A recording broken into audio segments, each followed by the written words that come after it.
Lots of times I hear teachers say, help, I'm back from winter break and my class is crazy.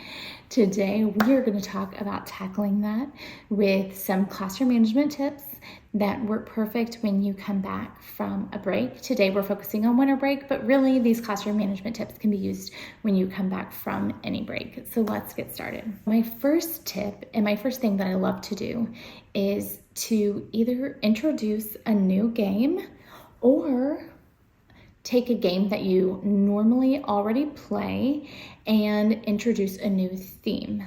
This keeps the game feeling fresh and new, even though it's the same game that your students are familiar with. My students and I, we like to play a game called Help the Turtles.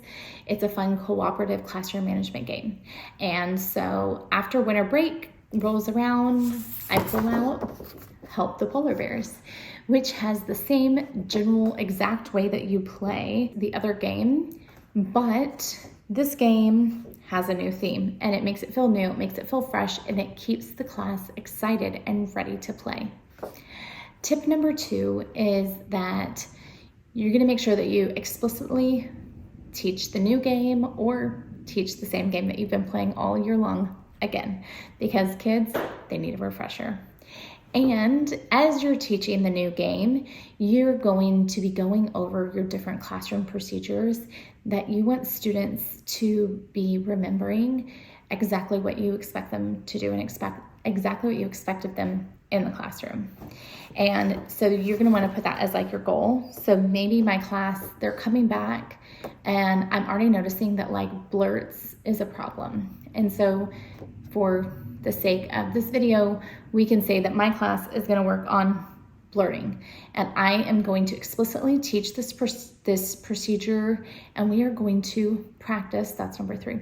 Practice all day for hopefully this game we're done by like about the end of the week. I like my games to last about a week and for us to finish. And then, because then we can get a new goal and start working on another procedure that we need to practice. And then the students also feel accomplished. So that's it. Those are the 3 simple tips that are really going to help you when you come back from a break. So again, those are either find a new game or a new form of classroom management. Sometimes something new is really what your kids need. Or take one that your class already loves and put a new spin on it, like a new theme. 2 is going to be that you're going to want to make sure you're explicitly teaching the game while teaching your classroom procedures. And number 3 is that you're going to be using the game to help your students practice. The more they practice, the better they will get in a groove of things and be ready to learn and help you to have a great second half of the year. I would love if you want to try Help the Polar Bears. You can find this in the description down below. I also have the free version is How to Save the Turtles, which is great for all year round, and I'll drop that also in the description below. You will also find down below a video on how to play each game, just so you can kind of see what it looks like. And I would love if you would take the time to subscribe to my channel, and I will see you guys next Sunday.